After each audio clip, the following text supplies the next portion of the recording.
ఇది కాలం తెచ్చిన కరువు కాదు, కాంగ్రెస్ తెచ్చిన కరువు. 2022 వరదల ఫోటోలు చూపి కన్నెపల్లి మునిగిందని అడ్డమైన మాటలు మాట్లాడుతున్నారు.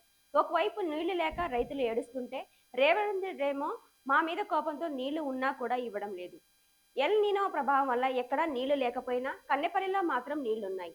మేడిగడ్డను ముట్టకుండా కన్నెపల్లి నుండి అన్నారం, సుందిళ్ళ, ఎల్లంపల్లి, మిడ్మానేరు అన్ని జలాశయాలు నింపొచ్చు అని కేటీఆర్ తెలియజేశారు.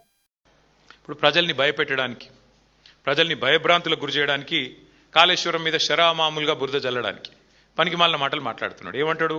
2022 వరదల ఫోటోలు చూపెట్టి అప్పుడు కన్నెపల్లి పంప్ హౌస్ మునిగింది అని చెప్పి అడ్డమైన మాటలు మాట్లాడుతున్నాడు. నేను వారికి చెప్పేది ఒకటే, ఇప్పుడు రెడీగా కన్నెపల్లిలో బటన్ నొక్కితే మోటార్లు పనిచేస్తాయి. పంప్ హౌస్ మంచిగా ఉంది, పాపం ఇంజనీర్లు కష్టపడుతున్నారు, నువ్వు పట్టించుకోకపోయినా వాళ్ళు మెయింటైన్ చేస్తున్నారు. ఒకవైపేమో నీళ్లు లేక రైతులు ఏడుస్తుంటే అదో విషాదం అనుకుంటే, నువ్వేమో ఒక పైశాచిక ఆనందంతో, సాడిస్టిక్ ప్లెజర్తో నీళ్లు ఉండి నీళ్ళు ఎత్తక మా మీద కోపంతో ఇష్టం వచ్చినట్టుగా వ్యవహారాలు చేస్తూ ఉన్నావు. ఇవాళ రాష్ట్రంలో వాతావరణ శాస్త్రవేత్తలు చెప్తున్నారు, ఇంజనీర్లు చెప్తున్నారు, మరి ఎల్ నీనో ప్రభావంతో పైన ఎక్కడ నీళ్లు లేవు సిస్టంలో. నీళ్ళు ఎక్కడ ఉన్నాయా అంటే ఒకటే చోట కన్నెపల్లి దగ్గర ఉన్నాయి. గోదావరిలో అక్కడ ప్రాణహిత నుంచి నీళ్లు వస్తూనే ఉన్నాయి. ఇది అక్టోబర్ వరకు కొనసాగుతుంది. ముఖ్యమంత్రి గారు వర్షాలు వచ్చే సూచనలు లేవని చెప్తా ఉన్నారు వచ్చే వారం రోజులు.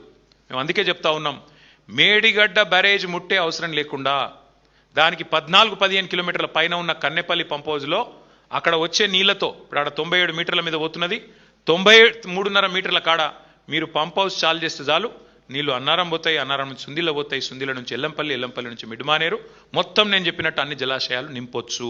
ఇది రాష్ట్ర రైతులు గ్రహించాలి. ఇది కాలం తెచ్చిన కరువు కాదు, ఇది కాంగ్రెస్